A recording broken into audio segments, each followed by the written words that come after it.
না, মনে হচ্ছে আর হোটেলটা চালানো যাবে না। ওমা, কি বলছো গো? এতদিনের হোটেল বন্ধ করে দেবে? তাছাড়া আর উপায় কি বলো? আমাদের অতি সস্তায় ভাতের হোটেল, কোনো মতে কষ্টে শিষ্টে তাও চালাচ্ছিলাম, কিন্তু এই বর্ষায় তো আর চালাতে পারছি না। বৃষ্টির দিনে খাওয়ার লোক তো একটু কম আসবেই, কিন্তু যারা রোজ আসে তাদের কথাও তো ভাবতে হবে। দুম করে হোটেল বন্ধ রাখলে তারা খাবে কোথায় বলো তো? সে আমি কি করব, দান ছত্র তো আর খুলে বসিনি। এই বর্ষায় সবজির কি দাম হয়েছে দেখেছো? বেগুন, টমেটো এসব তো ধরা ছোঁয়ার বাইরেই ছিল। এখন পটল ঝিঙ্গাতেও হাত দেওয়া যাচ্ছে না। ডাল ভাতের সাথে কিছু একটা তরকারি আর ভাজাও তো লাগে। কি আর করবে, তবু হোটেলটা একেবারে বন্ধ রেখো না গো। কয়েকদিন যদি চারাপোনা কাটাপোনা মাছ দিয়ে একটু সামলানো যায়। কি যে বলো, মাছেরও তো ওই একই অবস্থা। প্রতি বছর ইলিশ উঠলে অন্য মাছের দাম কমে। এবার তো এখনো তেনাদেরও দেখা নেই। বাজারে যা ইলিশ তা গত বছরের বরফের মাছ, মুখে তোলা যায় না। আচ্ছা শোনো না, যদি কটা দিন শুধু ডিমের ঝোল ভাত রাখি তাহলে? ডিমের ঝোল ভাত সে দু একদিন চলতে পারে, তবে রোজ রোজ এরা সবাই ডিম খাবে নাকি? কয়েকজন গ্রাহকের আবার না কুচু, পয়সা বাড়ালেই মুখ ভার, কিন্তু রান্না পরিপাটি চাই। আহা, এরাই তো এই হোটেলের লক্ষ্মী। আচ্ছা তুমি রাগ করো না, এবারে বাজারে যাও, যা সস্তায় পাবে নিয়ে এসো। আমি ঠিক ভালো কিছু একটা বানিয়ে দেব। ধুর, এই জল কাদার মধ্যে আজ আর বাজারেই যাব না। যা আছে তাই দিয়েই কিছু করে দাও। আলু পেঁয়াজ আছে। আচ্ছা শোনো না, আজ বেশি খিচুড়ি আর আলুর দম করে দেই, বেশ বৃষ্টিও হচ্ছে। খিচুড়ি? তা করলেই পারো, তবে সবাই আবার খাবে তো?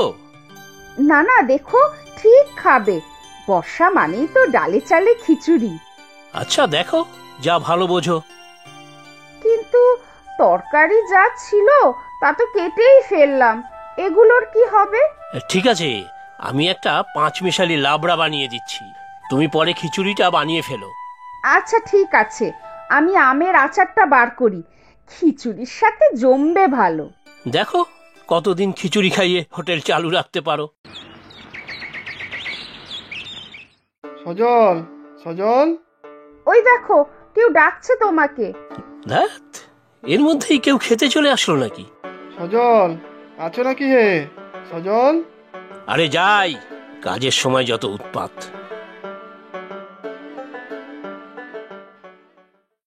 আরে মধুবাবু যে? হ্যাঁ, পঞ্চায়েত প্রধান পাঠিয়েছেন। হ্যাঁ বলুন না, কি করতে হবে? সেচ দপ্তরের একজন বড় কর্তা আজ গ্রামে আসবেন। এই বৃষ্টিতে বন্যা পরিস্থিতি হলে যা যা করার তার রিপোর্ট বানাবেন। কিন্তু আমি তো এসবের কিছু বুঝি না। তোমার বুঝেও কাজ নেই বাপু, পঞ্চায়েত প্রধান আছেন, অন্যেরা আছেন, তারাই সব বুঝিয়ে দেবেন ওই কর্তাবাবুকে। তোমার কি করতে হবে তা শোনো। হ্যাঁ বলুন মধুবাবু। শোনো হে সজল, খুব বড় কর্তা আসবেন বুঝলে। তার হাতেই গ্রামের নতুন রাস্তাঘাট, নদীর পাড়ের বাঁধ নির্মাণ সব। তিনি অখুশি হলে কিন্তু অনর্থ হবে।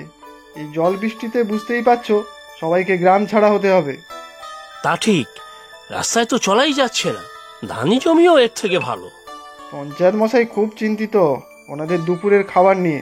আমি তাকে বললাম, এই গ্রামে তোমারই তো এক ভাতের হোটেল, তা এখানেই কিন্তু ওই বড় কর্তাকে নিয়ে প্রধান মশাই দুপুরে খেতে আসবে। সব ব্যবস্থা করে রেখো কিন্তু। এখানে মানে বলছিলাম কি, আজ তো ভালো করে ব্যবস্থা করে রেখো হে সজল, না হলে গ্রামের সবার কপালে দুঃখ আছে।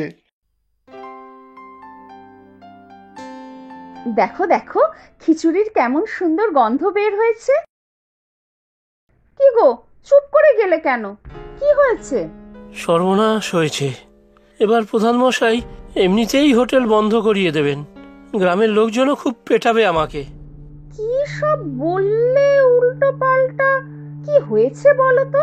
শহর থেকে বড় একজন অতিথি এসেছেন, তিনি নাকি আমার এই হোটেলে খাবেন।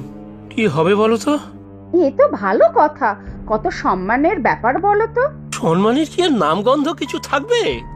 হায় হায়, এত বড় অতিথিকে খাওয়াবোটা কি? খিচুড়ি? ছ্যা ছ্যা ছ্যা ছ্যা। কি বলছো তা তো আমি কিছুই বুঝতে পারছি না। সব বুঝে আর কি করবে শুনি? ওই বাবু, তোমার এই খিচুড়ি খেয়ে যদি খুশি না হয়, তবে গ্রামের রাস্তাঘাট, নদী, বাঁধ কিছুই মঞ্জুর হবে না, বুঝলে? বর্ষায় ঘর বাড়ি, রুজি রুটি সব ধুয়ে যাবে। অন্য আর তো কিছু করা যাবে না, খিচুড়ি খাওয়াবো যা থাকে কপালে। হ্যাঁ, সেই ভগবানই আমাদের ভরসা এখন। চলো চলো, আর কথা বলে সময় নষ্ট করে লাভ নেই। তোমার খিচুড়ি তো হয়ে গেছে, আমি লাবড়াটা দেখছি। হ্যাঁ তাই যাও, আমি আমের আচারটা বের করছি। কখন আসবে কিছু বলেছে? দুপুরবেলায় তো আসবে বললেন। প্রধান মশাইও সাথে থাকবেন, গ্রামের লোকেরাও থাকবে গো। বলছি শোনো না, আমাদের পাঁপড় ছিল না? হ্যাঁ আছে তো, কি হবে তা দিয়ে? খিচুড়ির সাথে পাঁপড় ভাজা হলে একটু ভালো হতো না? বেশ ভালো হবে গো, তুমি কোনো চিন্তা করো না। বড় কর্তা, প্রধান মশাই সবাই খুশি হবেন। দেখা যাক, খাবার ওনাদের পছন্দ না হলে কিন্তু খুব মুশকিল, নাক কাটা যাবে আমাদের। আসুন আসুন বড়বাবু, এই হলো আমাদের গ্রামের পঞ্চায়েত অফিস। মধু, ওনার জন্য চেয়ার নিয়ে আসো না। না না, কোনো দরকার নেই, আমি ঠিক আছি। এখানকার রাস্তাঘাটের অবস্থা তো একদম ভালো নয় দেখলাম, সব জলে ডুবে রয়েছে। সাধারণ মানুষের হাঁটার পক্ষে খুবই অসুবিধাজনক। সে ঠিকই বলেছেন, নদীতে বাঁধ নির্মাণ না করালেই নয়। বর্ষাকালে এই সারা দিন ধরে বৃষ্টি, আর তার জেরেই রাস্তাঘাটে জল জমে একাকার। চলুন। ওই দেখুন বড় কর্তা, এইটি আমাদের বড় নদী। এই নদী হলো আমাদের গ্রামের প্রাণ। আবার এই নদী বর্ষাকালে আমাদের গ্রাম ভাসিয়ে দেয়। যদি এই নদীতে বাঁধ নির্মাণের ব্যবস্থা করা যেত তাহলে খুব ভালো হতো। হ্যাঁ হ্যাঁ, প্রধান মশাই, দুপুর তো হতে যায়, ওনার খাওয়ার ব্যবস্থা যদি করা হতো। হ্যাঁ ঠিক বলেছ মধু। বড় কর্তা, সামনেই আমাদের সজলের ভাতের হোটেল আছে, ওখানেই আপনার খাবারের ব্যবস্থা করা হয়েছে। আবার এসবের কি দরকার ছিল? না করবেন না কর্তাবাবু, এত দূর থেকে আমাদের গ্রামে এসেছেন, কিছু সেবার সুযোগ দিন। মধু একদম ঠিক বলেছে, চলুন চলুন।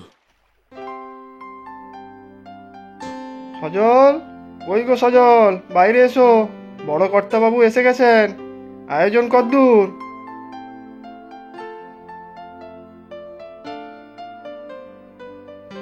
আপনারা সবাই এসে গেছেন? আসুন আসুন, বসুন এখানে।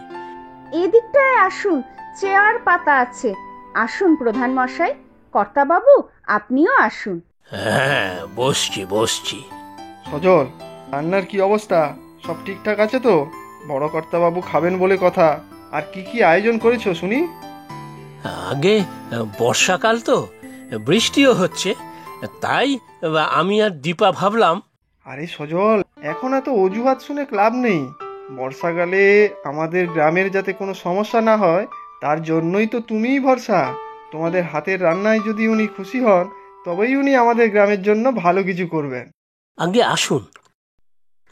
আজকে খিচুড়ি, লাবড়ার তরকারি, চাটনি আর পাঁপড় করেছি। বুঝতেই পাচ্ছেন বাজারের যা অবস্থা। এ কি করেছো সজল? মাছ মাংস কোথায়?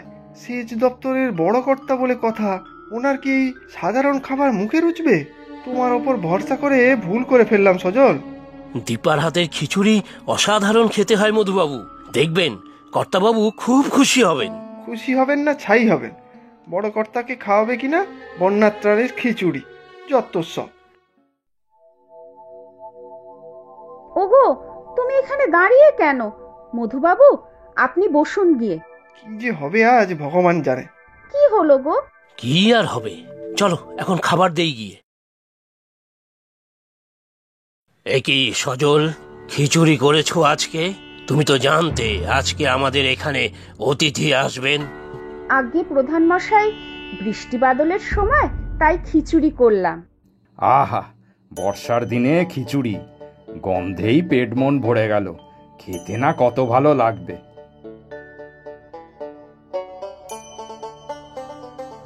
আহ, অসাধারণ স্বাদ হয়েছে। লাবড়াটার তো কোনো জবাব নেই। আপনার ভালো লেগেছে? আর একটু দেবো? চাটনি পাঁপড়ও আছে। তা দেবে বই কি, আজ প্রাণ ভরে খিচুড়ি খাবো। কতদিন পরে এমন খিচুড়ি খেলাম। সত্যি খুব ভালো হয়েছে খিচুড়ি আর লাবড়ার তরকারি। আমি ভুল ভেবেছিলাম, ভাবলাম বড় কর্তার ভালো লাগবে না। সে কি, কেন? বর্ষার দিনে খিচুড়ির থেকে আর ভালো খাবার হয় নাকি? আমার তো বেশ প্রিয় খিচুড়ি লাবড়ার তরকারি, আর স্বাদও হয়েছে ঠিক আমার মায়ের হাতে বানানো খিচুড়ির মতো। আপনাকে অনেক ধন্যবাদ। তাহলে কি আমাদের গ্রামের রাস্তাঘাট, নদীর বাঁধ নির্মাণ সব ঠিক হয়ে যাবে তো? অবশ্যই, আমি কালই সেচ দপ্তরে গিয়ে আলোচনা করব এই নিয়ে।